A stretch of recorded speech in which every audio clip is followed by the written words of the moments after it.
Bismillahirrahmanirrahim. Assalamualaikum warahmatullahi wabarakatuh.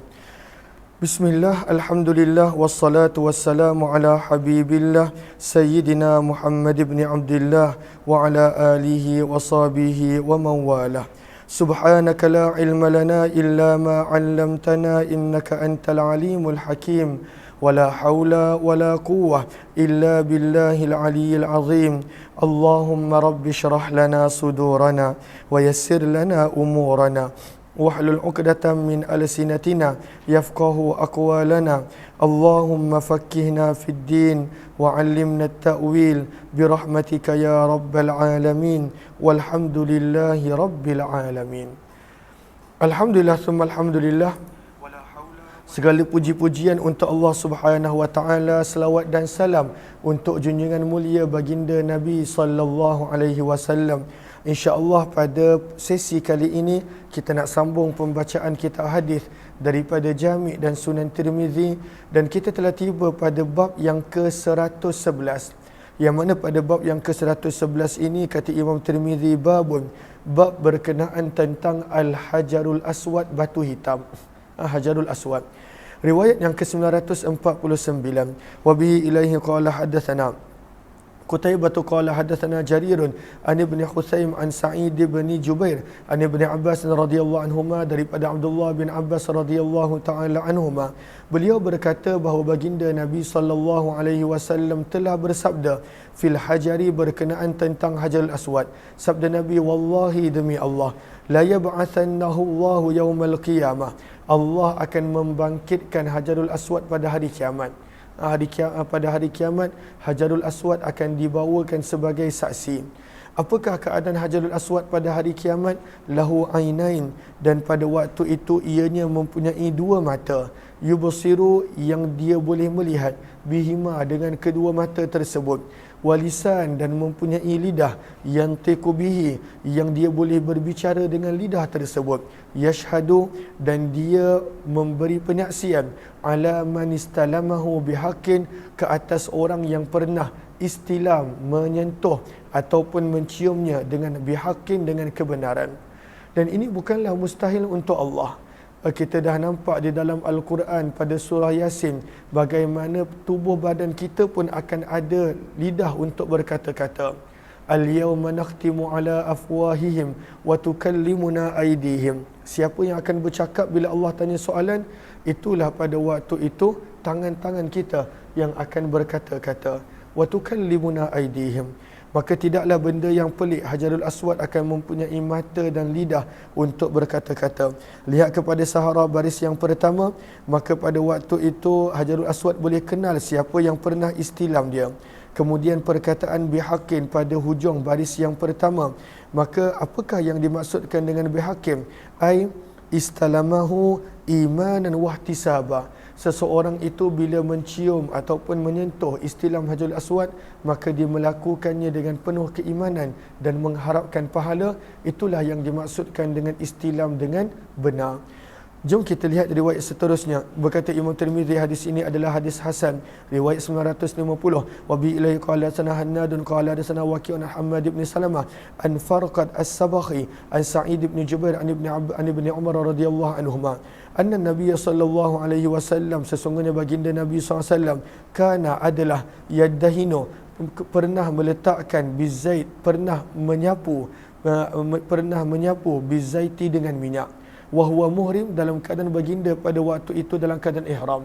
Maka Nabi menyapu minyak dalam keadaan baginda dalam keadaan ihram.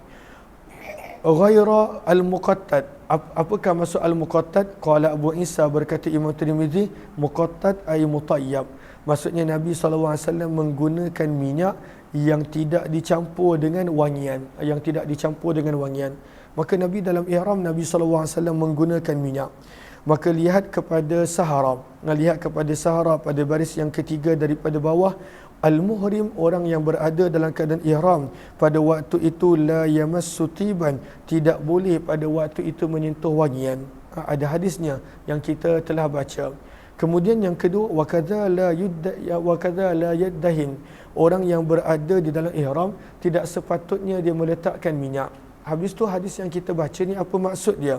Maka sebab itu bawah tu disebut amma hadisul bab. Adapun hadis yang kita baru baca tadi, maka tidak ada keperluan untuk menerangkan maksud hadis ini kerana hadis ini dhaif seperti yang Imam Tirmizi sendiri sebutkan. Maka pada waktu itu sebab itu tidak diamalkan oleh majoriti ahli fiqh.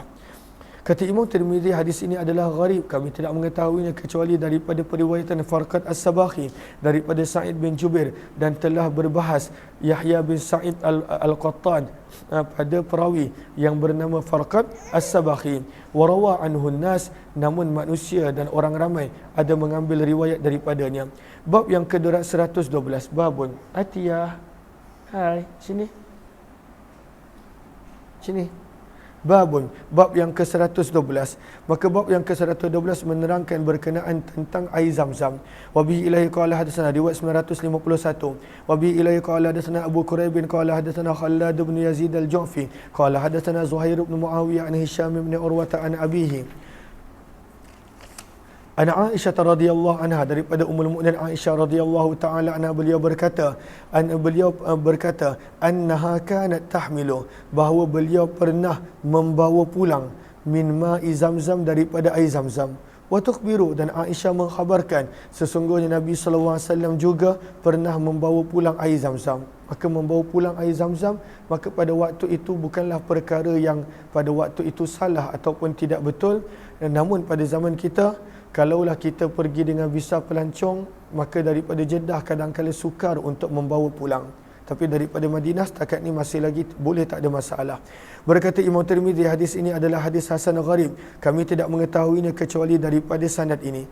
Bab yang ke-113, babun riwayat 952. Wa bihi ilahi qala hadatsana Ahmad bin Mani'in wa Muhammad bin al-Wazir al-Wasiti al-ma'na wahid qala hadatsana Ishaq bin Yusuf al-Azraq an Sufyan an Abdul Aziz bin Rufai qal, maka daripada Abdul Aziz bin Rufai beliau berkata, aku telah berkata kepada Anas bin Malik radhiyallahu anhu, hadithni bi syai'in, ceritakanlah kepadaku sesuatu, aqal tahu, yang tuan hafal ataupun ingat daripada Nabi sallallahu alaihi wasallam. Maka beliau bertanya, aina solat zuhra yaum at-tarwiyah, di manakah Nabi sallallahu alaihi wasallam telah solat zuhur sewaktu 8 Zulhijjah? Maka gariskan bawah tu al-thamin min Zulhijjah. Maka berkata Anas bin Malik menjawab, bimina, di Mina.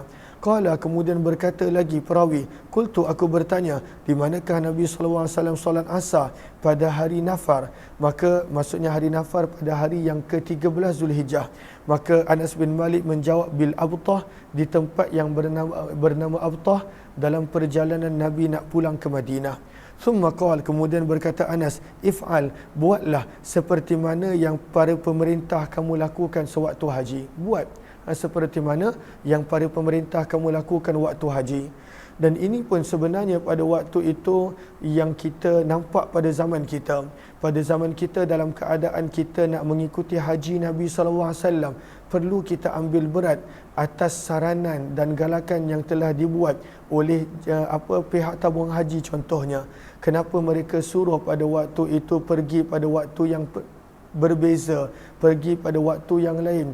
Maka sebab itu kata Anas bin Malik, walaupun ini cara Nabi, tapi buatlah kamu seperti mana yang pemerintah kamu lakukan sewaktu haji. Lihat kepada Sahara pada baris yang pertama.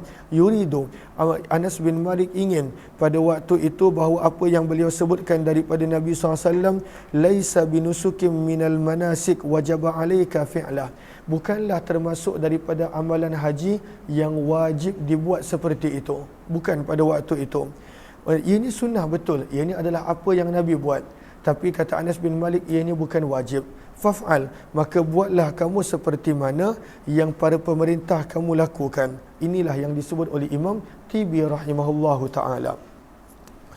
Bab yang ke-13, kata Imam Tirmizi, hadis ini adalah hadis hasan sahih, yustaghrabu min hadis Ishaq al-Azraq an-Thawri. akhiru abwabil hajj, berakhirlah sudah hadis-hadis berkenaan tentang bab haji. Tajuk yang ke-10, tajuk besar, maka Imam Tirmizi membawakan berkenaan tentang kematian, abwabul janaiz, hadis-hadis berkenaan tentang janazah yang sabit daripada Nabi sallallahu alaihi wasallam. Maka bab yang pertama kata Imam Tirmizi, bab majaa, bab pada hadis yang telah datang fi thawabil marad, berkenaan tentang ganjaran dan kelebihan sewaktu sakit. Sakit tak ada siapa nak sakit, kita semua nak sihat. Namun inilah dunia, kadang-kala ada penyakit dan kadang-kala ada waktu sihat. Maka pada bab ini dikongsikan hadis berkenaan pada waktu itu tentang ganjaran orang yang boleh bersabar ketika mana ditimpa dengan ujian. Maka lihat kepada Arafah pada baris yang kedua. Arafah baris yang pertama dulu. Maka al-janazah dengan baris atas, ianya pada waktu itu disebut sebagai tabutul mayyit, tempat untuk menyimpan jenazah. Dan kalaulah jenazah berbaris bawah, maka itu adalah al-mayyit, jenazah itu sendiri. Namun boleh juga pada waktu itu terbalik, kata para ulama. Kemudian baris yang kedua, dinukilkan daripada Imam Syafi'i rahimahullah, annal masaiba, sesungguhnya ujian-ujian dan musibah sebenarnya itu adalah penebus kepada dosa-dosa walaupun seseorang itu tidak bersabar. Naam, ya, kalaulah seseorang itu sabar, maka pada waktu itu dia akan dapat double pahala, double ganjaran, berlipat kali ganda ganjaran. Jom kita lihat riwayat yang ke-953.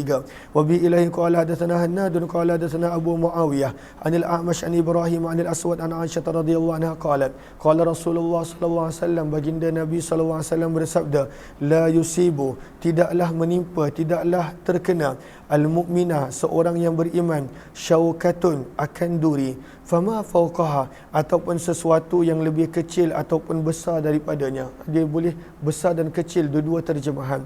Sebab itu gariskan pada bawah fama fauqaha fil kibar aw sighar. Maksudnya sama ada duri ataupun lebih besar daripada duri ataupun lebih kecil daripada duri. Lalu kalaulah seseorang terkena, illa rafa'ahu Allah, kecuali Allah akan meninggikan dengan sebab musibah tersebut darajah satu tingkatan untuknya. Wa hatta, dan Allah akan ampunkan daripadanya biha, dengan sebab musibah tadi, khati'ah, satu dosa.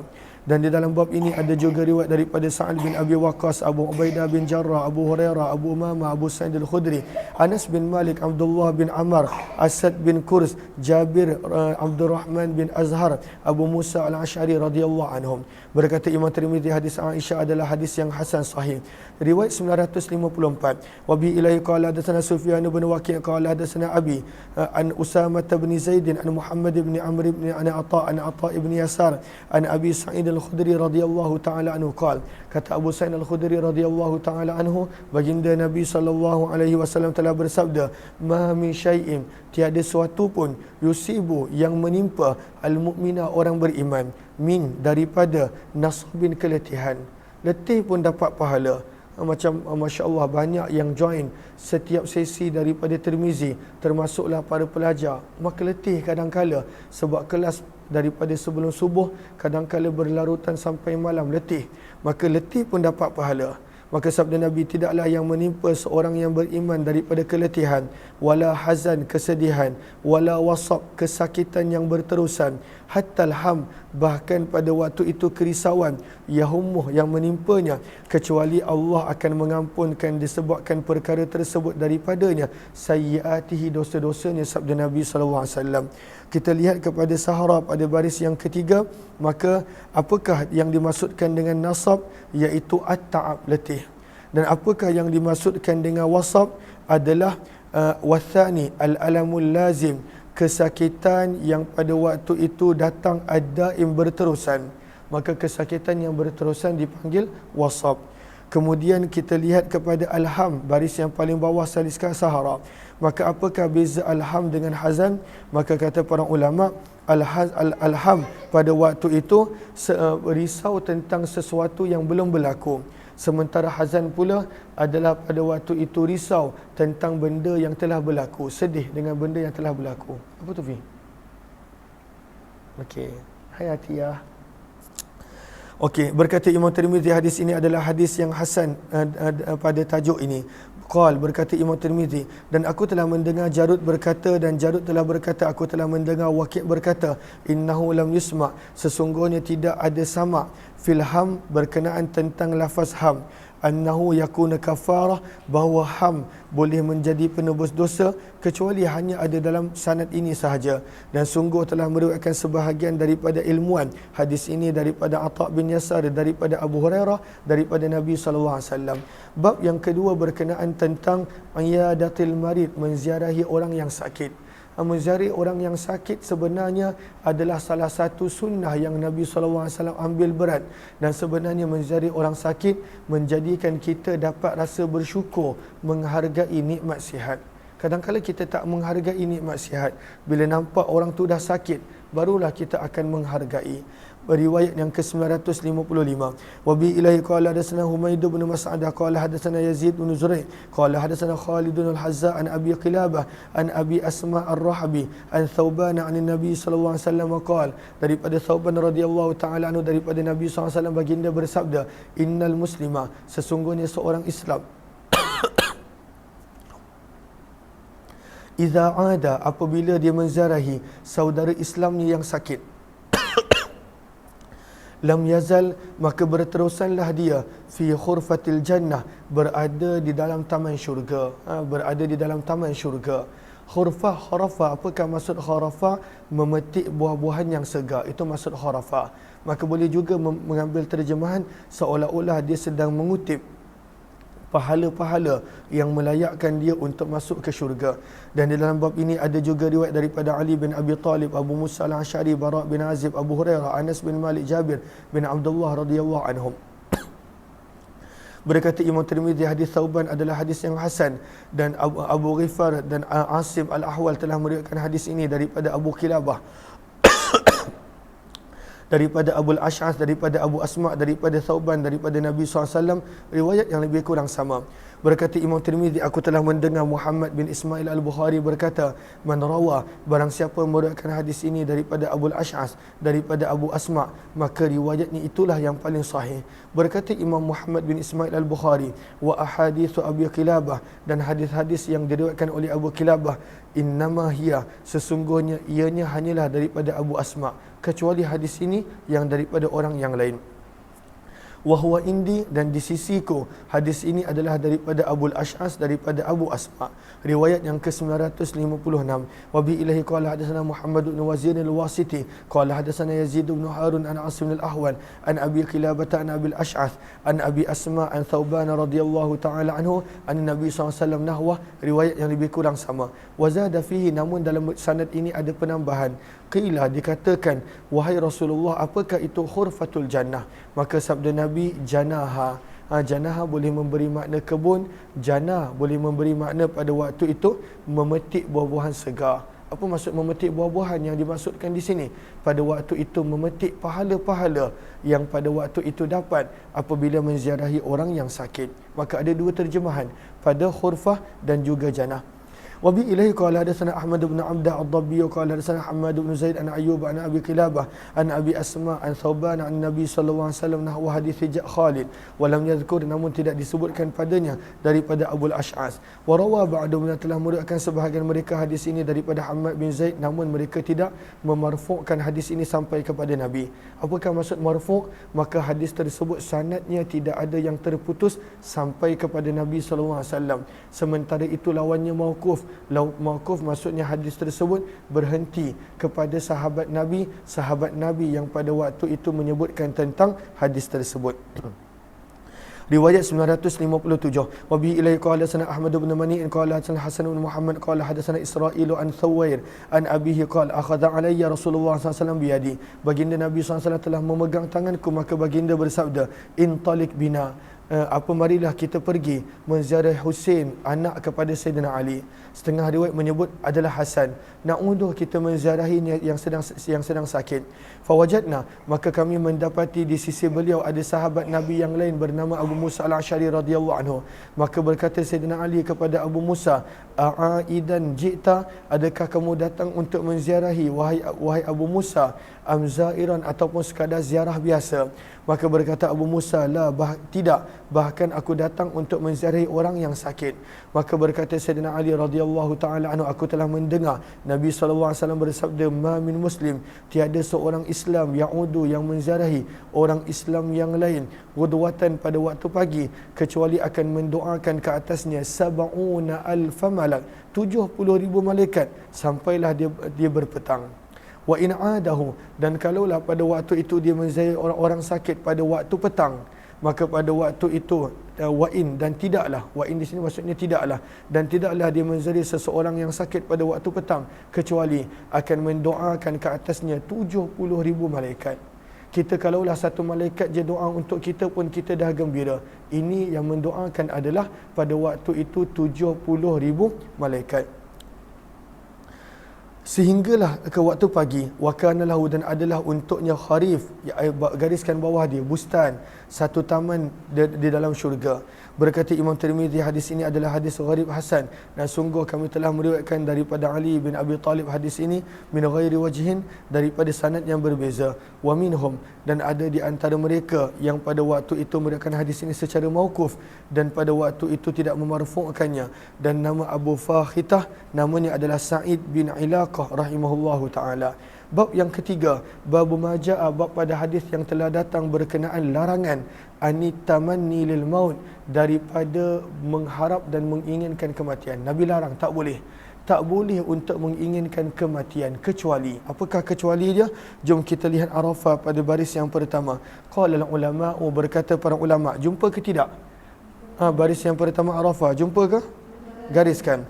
In kana li amrin dunyawi, inna tamannal maut, jika menginginkan kematian itu adalah kerana sesuatu daripada urusan dunia, kerana urusan dunia, contohnya tak dapat projek ke ataupun apapun ujian dunia, maka tidak boleh mengharapkan kematian. Namun kalaulah pada waktu itu ianya adalah berkenaan tentang urusan akhirat, contohnya pada waktu itu dia minta untuk meninggal dunia kerana fitnah pada waktu itu dah terlalu banyak dan dia dah tak mampu, maka dia berfikirkan akhirat dia. Maka kalaulah untuk urusan akhirat, maka kata para ulama, fajaizun, ianya adalah boleh. Namun afdalnya adalah berdoa dengan doa yang Nabi SAW ajar, iaitu Allahumma ajurni, ya Allah kurniakanlah ganjaran pada musibahku, Allahumma ahyini, ya Allah kurniakan kehidupan kepadaku selagi mana kehidupan itu baik bagiku, wa amitni, dan kurniakanlah kematian kepadaku apabila kematian itu adalah lebih baik untukku. Maka itu yang paling baik, doa begitu, jangan mengharapkan kematian. Jom kita lihat riwayat 958. Wa bihi ilaihi qala hadatsana Muhammad bin Bashar qala hadatsana Muhammad bin Ja'far qala hadatsana Syu'bah an Abi Ishaq an Harithah bin Mudarrib qala dakhaltu ala Khabbab, aku telah masuk menziarahi Khabbab ibnu Al-Arad radhiyallahu anhu. Khabbab bin Al-Arad adalah antara sahabat Nabi yang sangat-sangat teruk kena seksa. Khabbab ibnu Al-Arad radhiyallahu anhu. Wa qad iktawa, dan sungguh pada waktu itu beliau telah menggunakan rawatan dengan besi panas. Iktawa adalah rawatan dengan besi panas. Maka pada zaman Nabi dan sebelum zaman Nabi, bahkan selepas zaman Nabi, antara rawatan yang pada waktu itu berkesan adalah rawatan menggunakan besi panas. Rawatan menggunakan besi panas. Maka selalunya digunakan rawatan besi panas untuk darah yang tak berhenti-henti mengalir daripada luka. Digunakan juga untuk gangguan saraf dan sebagainya. Maka pada waktu itu Khabbab telah menggunakan besi panas untuk rawatan. Dan berapa tempat yang dia buat, lihat kepada Sahara pada baris yang pertama, maka kata para ulama sab'an, pada tujuh kali pada 7 tempat yang ada pada tubuh badannya. Maka pada waktu itu dia sakit yang sangat, nak menggambarkan sakit yang sangat. Maka pada waktu itu dia berkata, aku tidak mengetahui seorang pun daripada sahabat Nabi SAW yang telah ditimpa dengan ujian seperti mana yang aku telah ditimpa. Laqad kuntu, demi sesungguhnya, wama ajidu, dan ketika mana bersama dengan Nabi, aku tidak pernah memiliki 1 dirham pun. Wa fi nahiyati baiti, namun pada hari ini di penjuru rumahku ada 40,000 dirham. Walaula, dan kalaulah tidak kerana Nabi SAW telah melarang kami daripada menginginkan kematian, la tamannaitu, nescaya aku akan berharap untuk mendapat kematian. Sebab pada waktu itu dia dah sangat-sangat sakit. berkata dan di dalam bab ini ada juga riwayat daripada Abu Hurairah, Anas bin Malik, Jabir radhiyallahu taala anhum. Berkata Imam Tirmizi, hadis Khabbab adalah hadis yang hasan sahih. Riwayat 959. Wa qad ruwiya, dan sungguh telah diriwayatkan daripada Anas bin Malik radhiyallahu anhu daripada Nabi SAW, sesungguhnya baginda bersabda, la yatamannayanna ahadukumul mauta, janganlah salah seorang daripada kamu menginginkan kematian, lidurrin, disebabkan mudarat ataupun musibah, nazala bihi, yang menimpanya. Sebab itu lihat kepada Sahara pada baris yang kelima. Berkata Imam Tibi, daripada hadis ini keluarnya hukum makruh mengharapkan kematian disebabkan mudarat ataupun ujian yang menimpanya daripada diri ataupun hartanya daripada sudut dunia. Maka tak boleh. Kalau nak mengharapkan kematian kerana akhirat, maka pada waktu itu tidak ada masalah. Kerana dunia, maka Nabi SAW larang dan Nabi tidak benar. Maka sabda Nabi, kalaulah nak sangat mengharapkan kematian, maka berdoalah dengan doa berikut. Allahumma ahyini, sama-sama ikut. Allahumma ahyini ma kanatil hayatu khairan li, wa tawaffani idza kanatil wafatu khairan li. Ya Allah, kurniakan aku kehidupan selagi mana kehidupan itu baik untukku. Tak payah ikut. Dan wafatkanlah daku, matikanlah daku selagi mana kematian itu adalah lebih baik untukku, apabila kematian itu adalah baik untukku. Kata Imam Tirmizi, wa bi ilai qala hadatsana bidzalika Ali ibn Hujr qala hadatsana Ismail ibn Ibrahim qala hadatsana Abdul Aziz ibn Suhaib an Anas bin Malik radhiyallahu taala anhu an Nabi SAW bidzalika, riwayat yang lebih kurang sama. Berkata Imam Tirmizi, hadis ini adalah hadis yang hasan sahih. Bab ma jaa fi ta'awuzil marid, bab pada hadis yang telah datang berkenaan at-ta'awuz, meminta perlindungan, mendoakan perlindungan lil marid, untuk orang yang sedang sakit. Maka daripada sini juga keluarlah hukum ruqyah dan sebagainya. Lihat kepada Arafah pada baris yang ketiga. Maka kata para ulama, wa ammal mas'alah, maka dalam permasalahan ini apakah ringkasan dia? Fakullu ruqyah, maka setiap bacaan ruqyah yang pada waktu itu maknanya tidak diketahui, maka tidak boleh untuk berruqyah dengan ruqyah tersebut. Takut ini jampi, mantra, bukannya ayat Al-Quran pun. Maka tak boleh berruqyah pada waktu itu. Lihtimal, kerana ada kemungkinan asyar, adanya kejahatan, dan meminta pertolongan dengan selain daripada Allah. Wallati min kalimatin muhmalah la tajuzu biha ruqyah illa marada. Begitu juga tidak boleh berruqyah dengan perkataan-perkataan yang tidak ada makna. Tidak boleh. Dan Allahumma salli ala sayyidina Muhammad. Jom kita baca hadis riwayat 960. Wa bi ilaihi qala hadatsana Bishr bin Hilal as-Sawaf al-Basri qala hadatsana Abdul Warith ibn Sa'id an Abdul Aziz ibn Suhaib an Abi Nadrah an Abi Sa'id al-Khudri radhiyallahu anhu, daripada Abu Sa'id radhiyallahu anhu, sesungguhnya Jibril telah datang kepada Nabi SAW lalu bersabda, lalu berkata, ya Muhammad, wahai Muhammad, ishtakaita, adakah engkau tidak sihat?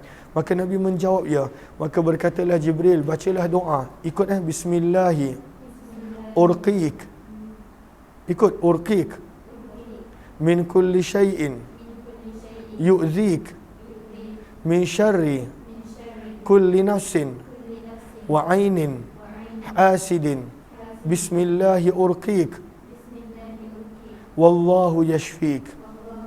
Maka ini adalah antara doa yang Jibril bacakan kepada Nabi sewaktu Nabi sakit. Ini adalah doa yang sangat baik untuk diamalkan dan dibawa dalam kehidupan.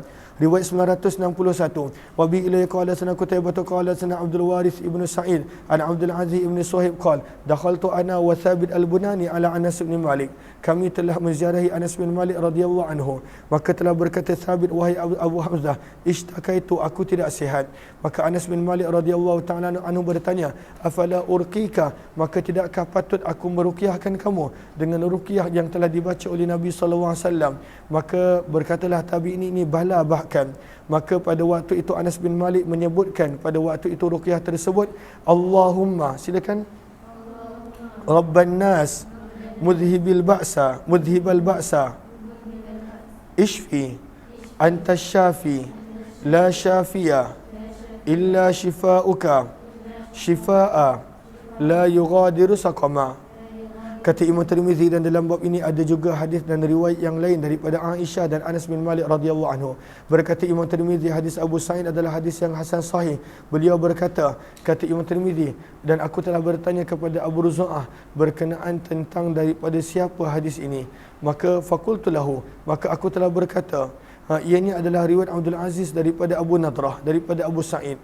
Maka pada waktu itu, adakah itu lebih sahih ataupun riwayat daripada Abdul Aziz daripada Anas? Qala, maka berkatalah Abu Zur'ah, kilahuma, kedua-duanya adalah sahih. Wa bi ilaihi qala hadatsana Abdus Samad ibni Abdul Warith an abihi an Abdul Aziz ibn Suhaib an Abi Nadrah an Abi Sa'id radhiyallahu anhu wa an Abdul Rahman wa an Abdul Aziz ibn Suhaib an Anas radhiyallahu taala anhu. Maka ini adalah riwayat-riwayat yang berbeza-beza berkenaan tentang riwayat mana yang lebih kuat. InsyaAllah kita sambung nanti pada sebentar lagi. Mudah-mudahan adanya manfaat. Kita jumpa lagi insyaAllah. Terima kasih semua.